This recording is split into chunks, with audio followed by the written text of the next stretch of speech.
शेतकरी मित्रांनो, तुमच्या गावातील किंवा तुमच्या शेजारच्या अनेक शेतकऱ्यांना पीक विम्याचे पैसे त्यांच्या खात्यामध्ये अगदी वेळेवर मिळालेले आहेत, पण तुमच्या स्वतःच्या बँक खात्यामध्ये अद्याप म्हणजे अजूनही 1 रुपया देखील जमा झालेला नाही.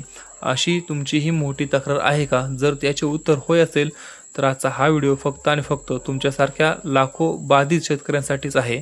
कारण तुमचे मंजूर झालेले पण म्हणजे वाट्यातच अडकलेले विम्याचे पैसे कसे मिळवायचे याची एक अत्यंत गुप्त सोय मी आणि 100% खात्रीशीर पद्धत मी आज तुम्हाला सविस्तरपणे समजावून सांगणार आहे.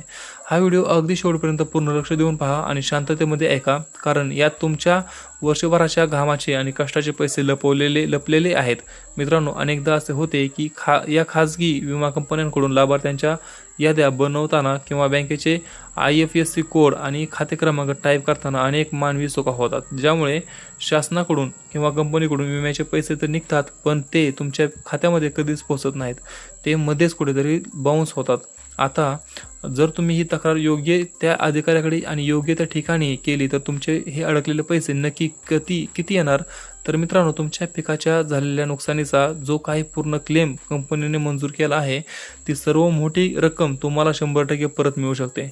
आता हा सर्वात मोठा आणि अत्यंत महत्त्वाचा प्रश्न आहे की तुमचे अडकलेले पैसे कधी येणार? तर मित्रांनो, जर तुम्ही आज तुमच्या तालुक्यातील कृषी कार्यालयात जाऊन आज तिथे लेखी अर्ज दिला किंवा अधिकृत पीक विमा पोर्टलवरती जाऊन तुमच्या अर्जाचा क्रमांक टाकून तुमची तक्रार ऑनलाईन नोंदवली तर मार्च एंडिंगच्या सुरू असलेल्या फायनल क्लिअरन्समध्ये तुमच्या या प्रलंबित तक्रारीचे अधिकाऱ्यांकडून तातडीने निवारण केले जाईल आणि त्यानंतरच लगेचच एप्रिल महिन्याच्या पहिल्याच आठवड्यामध्ये तुमचे विम्याचे सर्व अडकलेले पैसे तुमच्या थेट बँक खात्यामध्ये कोणत्याही कपाताविना हमखास जमा होतील. त्यामुळे अजिबात निराश न होता किंवा हार न मानता आजच ही छोटीशी पण महत्त्वाची प्रक्रिया पूर्ण करा आणि आपला हक्काचा विमा म्हणजे पीक विमा मिळवा.